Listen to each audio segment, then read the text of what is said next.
people, and welcome back to my YouTube channel. If it is your first time here, welcome. And if you're a returning subscriber, thank you so much for sticking with your girl. Sana, I'm having some water because 75 solves challenge says we can't have wines and stuff like that, and it's a Sunday, imagine.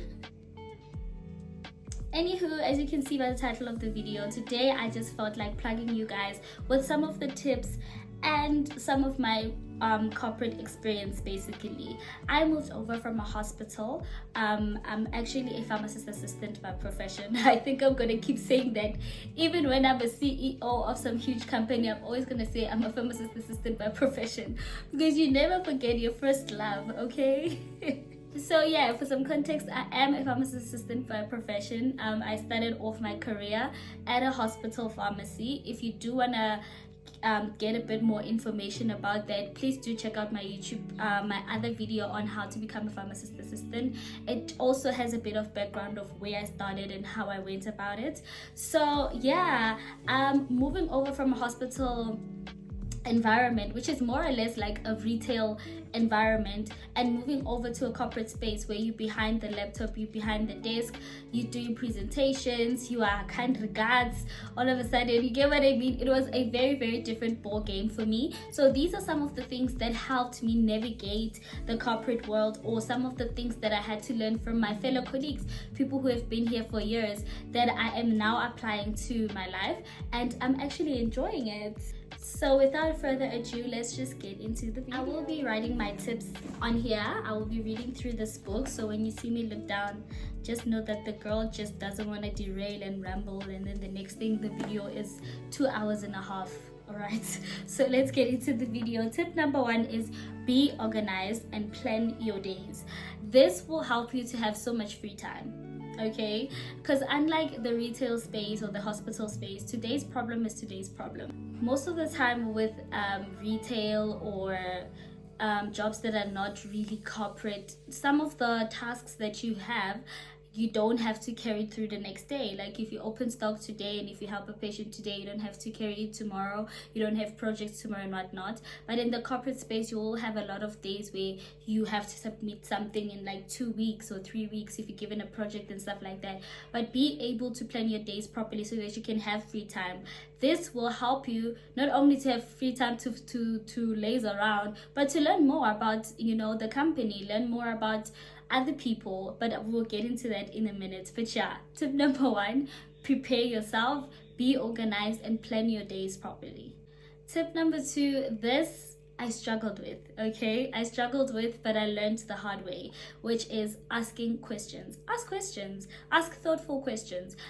This helps you to understand the people better, and also you will be visible in the room if you ask a lot of questions. And trust me, visibility is very important in the corporate ladder. You don't want to be forgotten. You don't want to be that girl that concha this banana. No, you don't want to be that person.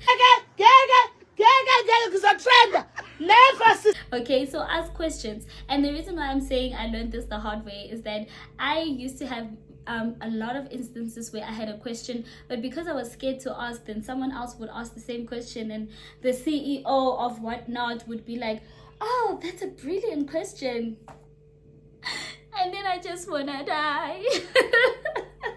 Because why? You need to not doubt yourself and ask questions, especially when you're new. I mean, everyone will expect you to ask as many questions as you can. It shows that you're interested. It shows that you are engaged in the topic at hand. So ask questions. Do not be shy to ask them.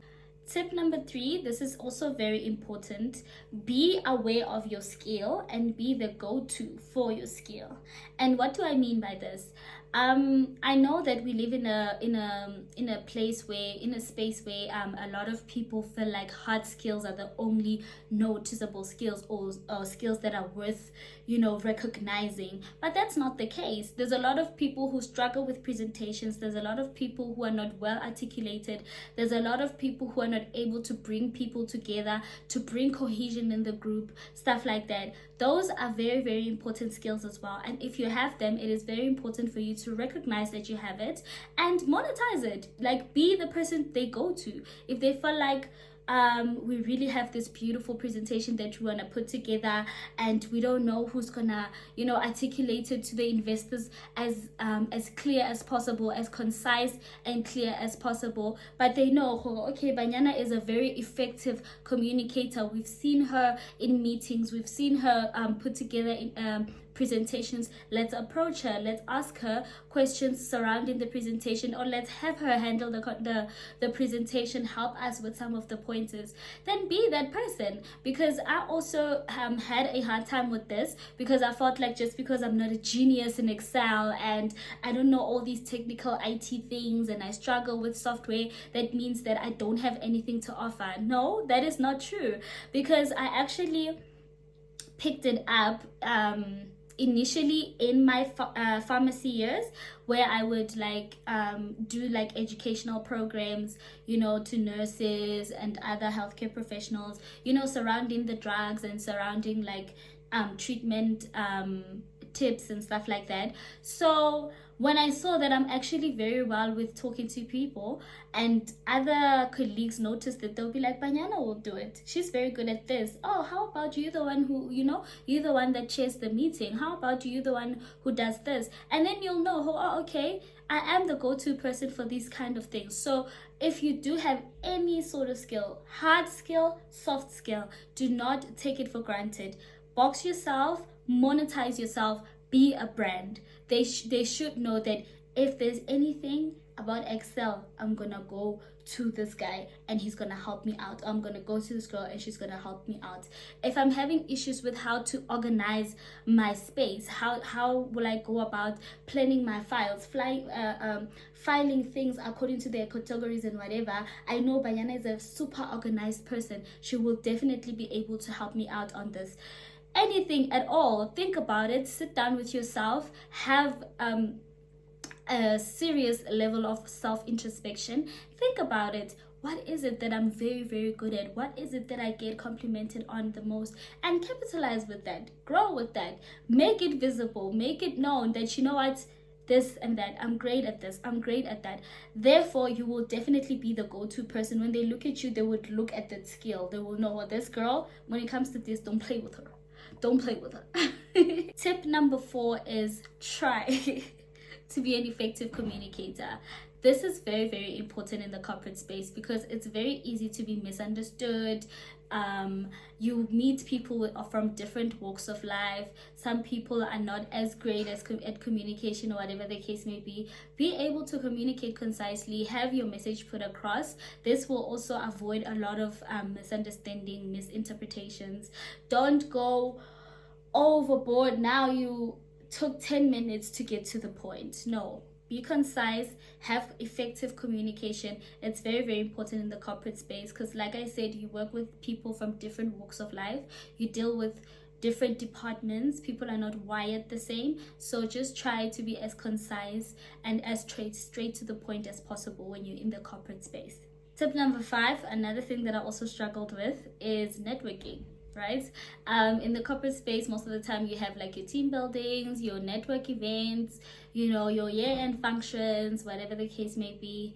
Have conversations with people, introduce yourself, say what you do. You know, you'll never know, you might get a call because someone knows that you are in this department, or you're very good at that, or whatever the case may be. Even if it's not about work, just ask, oh yeah, how's your wedding going, or whatever the case may be. Ask about their kids, obviously with boundaries, but yeah, be able to communicate, be able to have conversations. Familiarity builds comfortability with people. People are able to be comfortable with you and know that I can call her. We had a chat yesterday, I can contact her because actually, you know, I know this person from this department who can help us, whatever the case may be. So be able to network, be able to be out there. I know it's a nightmare for introverts, but it's very, very important, guys. You will be amazed what networking can do. You'll be amazed how much you can find out about people when you are able to sit down and have a conversation with them. Even less than 5 minutes, you can know so much about a person.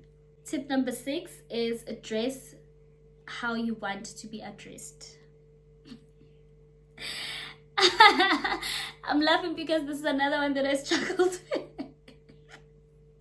I struggled with it at first because when you're from a hospital space, you're always wearing uniform and you have your sneakers and you're ready to go. Okay, so when I went into the corporate space, now I'm seeing heels, now I'm seeing, you know, outfits being put together. Invest in your style, invest in your clothing, invest in looking good, looking put together. You don't need to be fashion show what, but just be decent, be respectable. You know, people will address you how they see you. There will be a bit more confidence in you as well. The way you look will definitely affect how you feel about yourself. So if you walk in with your sneakers and your sweatpants every single day, whether it's a Friday, whether it's a Monday, when your posture doesn't even like show. You know, you're not even showing that you're upright, you're confident, you're welcoming, you always slouching, you're always here because, you know, the outfit permits. Just try by all means to just be presentable, obviously depending on the department that you're working in. I would say the office that you're working in or whatever the space that you're in, but it's very important to dress, you know, confidently. Be the best version of yourself, and it must even show physically as well. Tip number 7, also very important. If you're gonna be the kind of person who says, I've knocked off, therefore I'm gonna go to sleep, I don't know about you.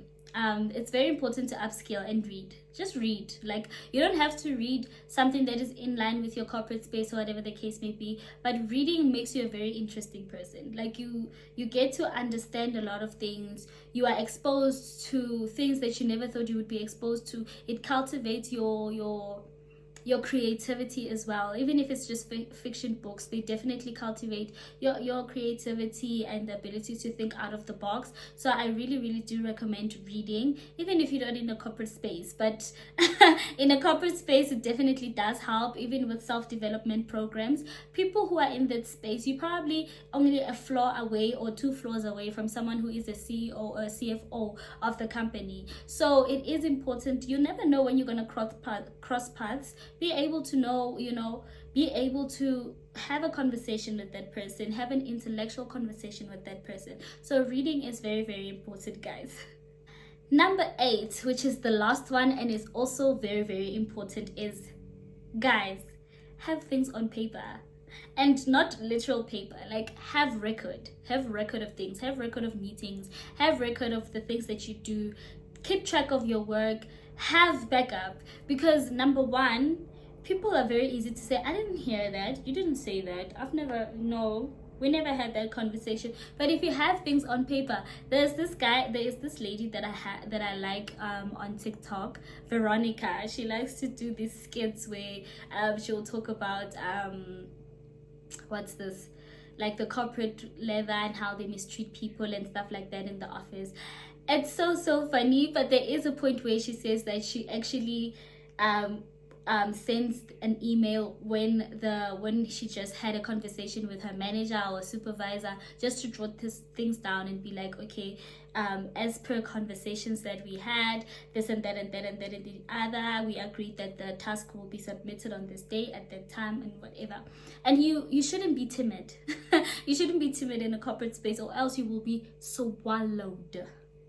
Listen when I tell you that you will be swallowed. So please be very careful. Have things on paper, have things on record. If you feel like there's something that you did very well and you are complimented by it or whatever the case may be, have the person right, okay, do you mind informing my manager, you know, that I did this for you or whatever. When you get compliments, note them down, have them on paper. This is how you get to the top. I know it sounds like, oh my gosh, I'm gonna be on people's faces. Be on people's faces. Be on people's faces. The one thing about the corporate space is that you're not supposed to be forgotten. Like, you're not supposed to be forgotten. You need to be visible, you need to be known, you need to get what you're worth. Okay, and if you don't get what you're worth, then you get the step and get another job. Get another job. That's it. Like, you need to be visible. They need to know that, no, Banyana is making a worthwhile contribution to the business. It actually really helps, even with your performance reviews and stuff like that. When you're in your performance reviews, what your manager is not saying about you, you should be able to say about yourself. You should be able to say, but I've met this target and that target, and I've went above this, and this is how I've shifted the company from this revenue to that revenue. You should be able to point it out and be able to say, well, that is why I feel like I deserve a 5. This is why I feel like I deserve a 6, or whatever the case may be. Trust me, you do not want to be forgotten. Anyway, this is all my tips for being in the corporate space. I hope it does help you. If you have any more tips that you want to share with my community, please put them in the comments. Don't be shy to do so. Thank you so much for watching until the end, and I'll see you guys on my next one. Bye.